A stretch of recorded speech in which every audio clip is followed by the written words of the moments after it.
ఏమయ్యిందిరా నీకు, ఈ మధ్య చాలా డల్గా ఉంటున్నావ్ అన్నాడు బలరామయ్య కొడుకు సుధాకర్ ఆఫీస్ నుండి నీరసంగా రావడం చూసి. ఏం లేదు నాన్న, ఆఫీస్లో పని ఒత్తిడి అన్నాడు సుధాకర్ షూస్ విప్పుకుంటూ. గీజర్ ఆన్ చేశాను, స్నానం చేసి రండి, వేడి వేడి పకోడీలు వేశాను, తిందురుగాని అంది జానకి మంచినీళ్ల గ్లాసు అందిస్తూ. పిల్లలేరి అన్నాడు. కాశ్యప్ ఎంసెట్ కోచింగ్కి వెళ్లాడు, శ్రావ్య రూంలో చదువుకుంటోంది అంది జానకి. సుధాకర్ బెడ్ రూంలోకి వెళ్లి డ్రెస్ మార్చుకుని స్నానం చేసి 10 నిమిషాల్లో హాల్లోకి వచ్చాడు. బలరామయ్య టీవీలో వార్తలు చూస్తున్నాడు. భార్య కేన్సర్తో పోయినప్పటినుండి ఆయన టీవీతోనే కాలక్షేపం చేస్తున్నాడు. బయటకు వెళ్లడం కూడా తగ్గించాడు. జానకి పకోడీలు తెచ్చి ఇద్దరికీ ఇచ్చింది. కాస్త సూట్ కేసులో బట్టలు సర్దు, రేపు గౌతమికి హైదరాబాదు వెళ్ళాలి అన్నాడు జానకితో సుధాకర్. ఎందుకట అంది జానకి. అర్జంటు ఆఫీస్ పని, 2-3 రోజుల్లో వచ్చేస్తా అన్నాడు. సరే రేపటికి కదా అంది జానకి. కాసేపు తండ్రితో కబుర్లు చెప్పి 9ంటికలా భోజనం ముగించి పిల్లల గదిలోకి జేరాడు సుధాకర్. శ్రావ్య కాశ్యప్ల ప్రక్కన కూర్చుని కబుర్లు చెప్తున్న సుధాకర్ ఆలోచనలు పరిపరి విధాల పోతున్నాయి. అన్యమనస్కంగానే ఉన్నాడు. తలపోటుగా ఉందని పిల్లలకి గుడ్ నైట్ చెప్పి పడక గదిలోకి వచ్చి నడుము వాల్చాడు. ఎంత ప్రయత్నించినా నిద్ర రావడం లేదు. ఆ రోజు సంఘటనలు ఒకటొకటిగా గుర్తుకు వచ్చి భయపెడుతున్నాయి. దేన్నైనా ధైర్యంగా ఎదుర్కొనే తను, ప్రతివాడికి ధైర్యం చెప్పే తను ఎందుకంత భయపడుతున్నాడో తనకే అర్థం కావటం లేదు. మిత్రుడు, డాక్టరు అయిన బాలాజీ సలహా ప్రకారం తను గత కొన్ని సంవత్సరాలుగా ఏడాదికోసారి రొటీన్గా రక్తపరీక్షలు చేయించుకుంటూనే ఉన్నాడు.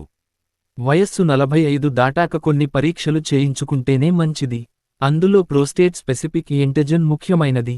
ఏదైనా ఉంటే ప్రాథమిక స్థాయి నుంచే జాగ్రత్త పడపచ్చు అని చెప్పాడు బాలాజీ. ఏ పరీక్ష రిపోర్ట్ ఈరోజే వచ్చింది. ఉండాల్సిన దానికంటే కొంచెం ఎక్కువుందని ఓసారి హైదరాబాద్ వెళ్లి యూరాలజిస్ట్ని కలువు అని బాలాజీ చెప్పినప్పటినుండి మనస్సు కీడుని శంకిస్తోంది. వెళ్తే అక్కడి డాక్టర్ ఏమంటారో, ఒకవేళ ఆ ప్రమాదకరమైన రోగమైతే భార్య, పిల్లలు, వృద్ధుడైన తండ్రి అనాథలైపోతారేమో, తన తల్లిలాగే తనకీ రాసిపెట్టి ఉందేమో. సుధాకర్ని ఆలోచనలు భయపెడుతున్నాయి. ఏమయ్యింది, ఎందుకలా నిద్రలో ఉలిక్కి పడుతున్నారు అని భార్య అన్నా సుధాకర్ నోరు విప్పలేకపోతున్నాడు. మర్నాడు సాయంత్రం బట్టలు సర్దిన సూట్ కేస్ అందించింది జానకి. తండ్రికి, భార్యకి వెళ్ళొస్తానని చెప్పి పిల్లలిద్దరినీ దగ్గరకు తీసుకుని ముద్దు పెట్టుకుని రైల్వే స్టేషన్కి ఆటో ఎక్కాడు. స్టేషన్కి వచ్చిన 10 నిమిషాల్లోనే గౌతమి వచ్చింది. గౌతమి ఎక్కి బెడ్ పై నడుము వాల్చినా కలతనిద్రలో అన్నీ పీడకలలే. ఉదయాన్నే సికిందరాబాద్లో దిగి చెల్లెలు సుభద్ర ఇంటికి వెళ్లాడు. కాలకృత్యాలు తీర్చుకుని మెడికల్ రిపోర్ట్స్ తీసుకుని జూబ్లీహిల్స్లోని ఓ పెద్ద కార్పొరేట్ హాస్పిటల్కి వెళ్లాడు. యూరాలజిస్ట్ డాక్టర్ బాలసుబ్రహ్మణ్యం గారి అపాయింట్మెంట్ తీసుకున్నాడు. అరగంట తర్వాత పిలిస్తే రూంలోకి వెళ్లి నమస్కారం పెట్టి తన రిపోర్ట్స్ చూపించాడు. మిగతా రిపోర్ట్స్ అన్నీ నార్మల్ గానే ఉన్నాయి. ఒక్క ఏ తప్ప. అలా అని అనుమానించలేం. మీకు బయాప్సీ తీస్తే గాని ఏ విషయానికి నిర్ధారించలేం అన్నారాయన. ఎంతవుతుంది సార్ అన్నాడు సుధాకర్. 20,000 దాకా అవుతుంది అన్నారు డాక్టర్. సుధాకర్కి ఏం చేయాలో అర్థం కాలేదు. బయాప్సీ తీయించుకోకపోతే రోగ నిర్ధారణ కాదు, నిర్లక్ష్యం చేస్తే ముదిరిపోవచ్చు. తన సేవింగ్స్ అకౌంట్లో 30,000 దాకా ఉన్నాయి. అవి వాడేస్తే సుధాకర్ బయాప్సీ చేయించుకోవడానికే నిర్ణయించుకున్నాడు. సర్ ఏ రోజు చేస్తారు అన్నాడు. రేపు ఉదయం రండి, రిపోర్ట్ రావడానికి 2-3 రోజులు పడుతుంది అన్నారాయన. సరే సర్ అని నమస్కారం పెట్టి ఆయన రాసిన చీటీతో కౌంటర్లో డబ్బు కట్టి బయటికి వచ్చాడు. సిటీలో ఓ 2 మిత్రులుంటే కలుసుకుని రాత్రికి చెల్లెలు సుభద్ర ఇంటికి చేరాడు. అన్నం తిన బుద్ధి కాలేదు. ఏదో అయ్యిందనిపించి వాళ్లకి అనుమానం రాకుండా మొహాంకి నవ్వు పులుకుని పదవగానే మంచం ఎక్కాడు. ఆ రాత్రంతా భయంకరమైన ఆలోచనలతో జాగరణే. మర్నాడు డాక్టర్ చెప్పిన విధంగా బయాప్సీ హాజరయ్యాడు. ఏమాత్రం బాధ లేకుండా బయాప్సీ చేసిన డాక్టర్కి ధన్యవాదాలు చెప్పాడు. మీరు ఎల్లుండి సాయంత్రం రండి, అప్పటికి రిపోర్ట్ రావచ్చు అన్నారు డాక్టర్. ఆయనకు నమస్కారం పెట్టి బయటపడ్డాడు. ఆఫీస్ పని అవలేదు జానకి. మరో 2 రోజులు పట్టేతట్లుంది అని జానకికి ఫోన్ చేసి చెప్పాడు సుధాకర్. 3వ రోజు సాయంత్రం రిపోర్ట్స్తో డాక్టర్ని కలిశాడు. Mister Sudhakar, nothing to worry, very early stage అన్నారు డాక్టర్.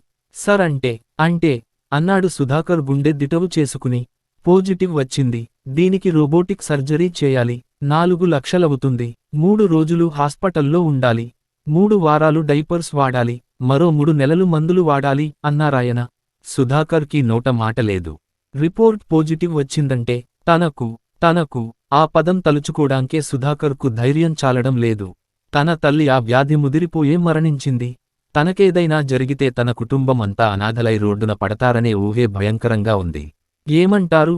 అన్నారు డాక్టర్. సర్, రిపోర్ట్ కరెక్టేనా సర్? ఎక్కడైనా పొరపాటు జరిగిందేమో సర్ అన్నాడు సుధాకర్ చిన్న ఆశతో. గుండె దడదడలాడుతుంటే రిపోర్ట్లో తేడా ఉండదు. మీరెందుకు భయపడుతున్నారు? మగవాళ్లలో ఇది చాలా కామన్. మీకు తెలుసా, 90 ఏళ్లు దాటిన మగవాళ్లలో 100కి 90 మందికి ప్రోస్టేట్ కేన్సర్ ఉంటుంది అని వారికి తెలియదు. సో నథింగ్ టు వర్రీ, ధైర్యం చెప్పారు డాక్టర్.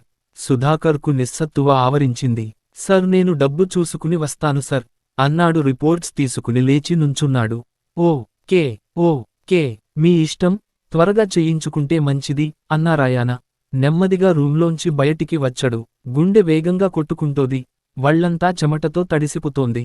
తల తిరుగుతున్నట్లుగా ఉంది. కాళ్ళు తడబడుతున్నాయి. అక్కడే బయట కుర్చీలో కూర్చున్నాడు. కర్చీఫ్తో మొహం తుడుచుకున్నాడు. బాటిల్ మూత తీసి 2 గుక్కలు నీళ్లు త్రాగాడు. వెంటనే మిత్రుడు బాలాజీకి ఫోన్ చేశాడు. బయాప్సీ పాజిటివ్ వచ్చింది కనుక అంకాలజిస్టు చూడటం బెటర్. సిటీలో పెద్ద అంకాలజిస్ట్ మోహన కృష్ణ నా ఫ్రెండ్. ఆయనకు ఫోన్ చేస్తాను.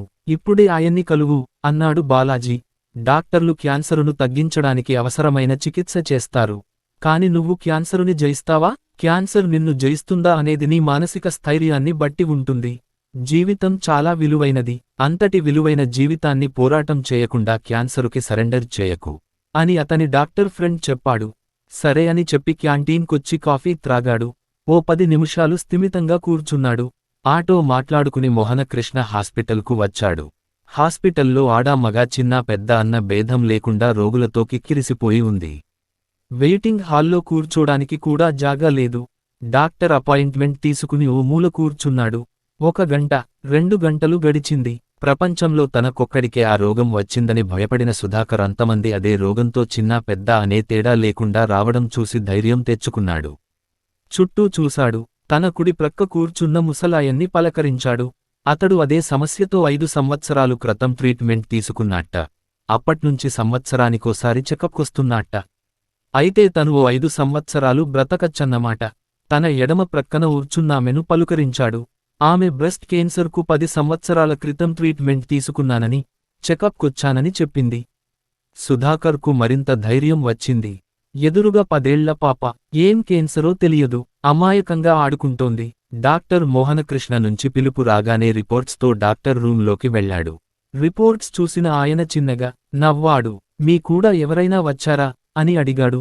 లేదు సర్ అన్నాడు సుధాకర్. వస్తే మంచిది. కొంతమంది అవగాహన లేక భయపడుతూ ఉంటారు అందుకు. పర్లేదు సర్, చెప్పండి. Nothing to worry. Early stage. ఒక్క 5 సిట్టింగ్స్ సైబర్ నైఫ్ రేడియేషన్ తీసుకుంటే సరిపోతుంది. You will be all right అన్నారాయన. సర్, నాకు ప్రమాదం ఏమీ లేదు కదా? నాకు నిజంగా క్యూర్ అవుతుందా అన్నాడు సుధాకర్ సందేహిస్తూ. ఆయన చిరునవ్వు నవ్వాడు. మీ బ్లడ్ గ్రూప్ ఏమిటి అన్నారాయన. ఆయనకి తెలిసే అడిగారు. బి పాజిటివ్ సర్ అన్నాడు సుధాకర్ అమాయకంగా. సో మీ రక్తమే B positive. You be positive always. ధైర్యంగా ఎదుర్కొంటే సగం రోగం తగ్గిపోతుంది. మిగతా సగం మా వైద్యంతో తగ్గిపోతుంది. ఎప్పుడూ డాక్టర్ మీద, వైద్యం మీద నమ్మకంతో ఉండండి. రోగం గురించి అస్సలు ఆలోచించకండి. మీ దినచర్య నార్మల్గా చేసుకోండి. ప్రతి వాళ్లతోటి రోగం గురించి చర్చించకండి. వాళ్లకి అవగాహన లేక మిమ్మల్ని భయపెడతారు. భయపడేవాడు పోరాడలేడు. పోరాడలేని వాడు విజయం సాధించలేడు. ఎప్పుడు శత్రుతో పోరాడాలి. పోరాడితే పోయేదేముంది రోగం తప్ప అన్నారు డాక్టర్ నవ్వుతూ. ష్యూర్ సర్ అన్నాడు సుధాకర్ కూడా చిరునవ్వుతో. డాక్టర్ మాటలతో సుధాకర్కు కొండంత ధైర్యం వచ్చింది. బెల్ కొట్టి సిస్టర్ రాగానే ఏం చెయ్యాలో చెప్పారు డాక్టర్. ఆమె బిల్ కౌంటర్కు తీసుకెళ్ళింది. సైబర్ నైఫ్ 5 సిట్టింగ్స్కు 5 లక్షలవుతుంది సర్ అన్నాడు కౌంటర్లో ఉన్న వ్యక్తి. సుధాకర్ గుండెల్లో ఒక్కసారి పెద్ద బండరాయి పడింది. కొడుకుని బిటెక్లో చేర్చడానికి, కూతురు వివాహాంకి అని కడుపు మార్చుకుని, కోరికల్ని చంపుకుని పైసా కూడబెట్టిన 10 లక్షలు బ్యాంకులో ఫిక్స్డ్లో ఉన్నాయి. ఒక్కసాగా 5 లక్షలు తీసేస్తే వాళ్ల భవిష్యత్ ఏమిటి? హెల్త్ ఇన్సూరెన్స్ చేయించకెంత తప్పు చేశాడో ఇప్పుడర్థమైంది. ఆఫీస్లో కూడా అంత సొమ్ము ఇవ్వరు. తనకు ఇంత ఖరీదైన రోగమని తెలిస్తే జానకి, పిల్లలు నాన్న ఎలా తట్టుకుంటారు? నాన్న గుండె ఆగిపోతుంది. జానకి కుప్పకూలిపోతుంది. పిల్లలు బెంబేలెత్తిపోతారు. సో వాళ్ళకి చెప్పకూడదు. ఇప్పుడు తనేం చేయాలి? నీకే తెలియకుండా నీకెంత ఎక్కువ ధైర్య సాహసాలు ఉన్నాయో సాహసం చెయ్యడం తప్ప మరో మార్గం లేనప్పుడే నీకు తెలిసివస్తాయి అని ఎప్పుడో చదివిన కొటేషన్ గుర్తు చేసుకున్నాడు. ఈ క్యాన్సర్ నన్ను జయించి నన్ను నా కుటుంబ సభ్యులకి దూరం చేయాలని చూస్తోంది. ఇది నేను సాహసం చేయవలసిన సమయం. నేను క్యాన్సర్తో పోరాడతాను. సాహసంతో పోరాడి క్యాన్సర్ రక్కసి కోరల నుండి నా జీవితాన్ని తిరిగి తీసుకుంటాను అని ఆలోచించి ట్రీట్మెంట్ తీసుకోడానికి బయల్దేరాడు. తను లేని వాళ్ల జీవితాన్ని ఊహించుకోవడానికే భయంగా ఉంది. వాళ్ల కోసమైన తను బ్రతకాలి. బ్రతకాలంటే ఎంత ఖరీదైన వైద్యమైనా చేయించుకోవాలంటే బ్యాంకులో డబ్బులు తీయాలి. సుధాకర్ ఒక నిర్ణయానికి వచ్చాడు. రాత్రి బస్సులో ఇంటికొచ్చేశాడు. జరిగిన విషయాలేవీ ఇంట్లోగాని బయటగాని ఎవ్వరికీ చెప్పలేదు. బ్యాంక్కి వెళ్లి డిపాజిట్లు కేన్సిల్ చేసి తన అకౌంట్లో వేయించుకున్నాడు. ఆఫీస్కి వెళ్లి మరో వారం రోజుల సెలవు పొడిగించుకున్నాడు. మళ్లీ హైదరాబాద్కు మర్నాటికి తత్కాల్ టికెట్ బుక్ చేసుకున్నాడు. ఇంటికొచ్చి తండ్రితోనూ భార్యతోనూ మామూలుగా కబుర్లు చెప్పాడు. పడుకునే ముందు జానకితో అన్నాడు, రేపు మళ్లీ గౌతమికి హైదరాబాద్ వెళ్ళాలి. మొన్న వెళ్ళిన పని అవలేదు. ఈసారి ఓ 5 రోజులు పట్టచ్చు అని. అదేమిటండి, ఈ రోజేగా వచ్చారు. ఇంతకు ముందు ఎప్పుడో గానీ క్యాంపులు ఉండేవి కాదు. ఇప్పుడేమిటి మరి 5 రోజులా? కాశ్యప్ను బిటెక్లో జాయిన్ చెయ్యాలి. శ్రావ్యకు చదువైపోతోంది. సంబంధాలు చూడాలనుకున్నాం కదా. ఇలా అస్తమాను హైదరాబాద్ అంటే ఎలా అండి? అంది జానకి అయిష్టంగా. తప్పదు జానకి, మన అందరి కోసం కష్టపడక తప్పదు అన్నాడు. ఎవ్వరూ తన కోసం బాధపడటం ఇష్టం లేదు. తనే ధైర్యంగా ఎదుర్కోవాలి. తను బ్రతికుంటే అందరి సమస్యలు పరిష్కరించవచ్చు. మరో 25 లక్షలు సంపాదించవచ్చు. తనే లేకపోతే 10 లక్షలు వాళ్లని రక్షించలేవు. మర్నాడు గౌతమికి బయల్దేరి హైదరాబాద్ వచ్చి హోటల్లో దిగాడు. హాస్పిటల్లో 5 లక్షలు కట్టి సైబర్ నైఫ్ రేడియేషన్ చికిత్స ప్రారంభించాడు. 5 రోజులు రేడియేషన్ పూర్తి అయ్యింది. రోజుకు 10 నిమిషాలు చొప్పున రేడియేషన్. ఏ విధమైన బాధ లేదు. శాస్త్ర సాంకేతికత ఎంత అభివృద్ధి చెందిందని ఆశ్చర్యపోయాడు సుధాకర్. 3 నెలలకోసారి చెకప్కి రమ్మని డాక్టర్ చెప్పారు. చికిత్స అయిపోయాక సుధాకర్ నార్మల్గా డ్యూటీకి హాజరవుతున్నాడు.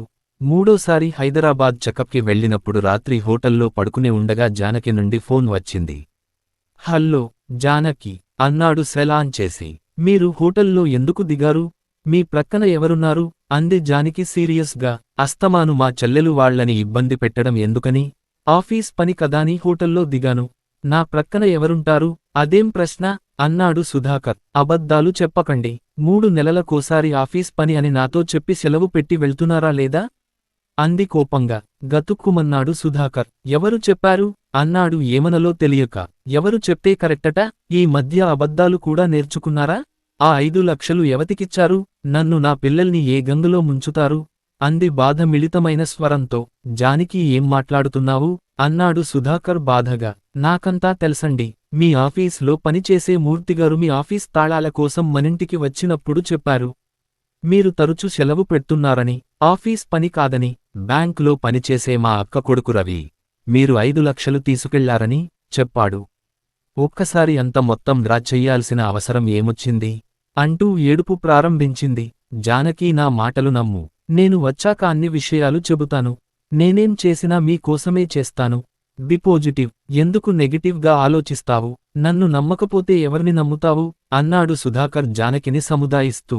మీరు ఎందుకు అస్తమాను హైదరాబాద్ వెళ్తున్నారో, ఆ 5 లక్షలు ఎవతికిచ్చారో చెబితేగాని పచ్చి మంచినీళ్లు ముట్టను అని సెల్ డిస్కనెక్ట్ చేసింది. సుధాకర్ తలపట్టుకున్నాడు. ఇక చెప్పక తప్పని పరిస్థితి.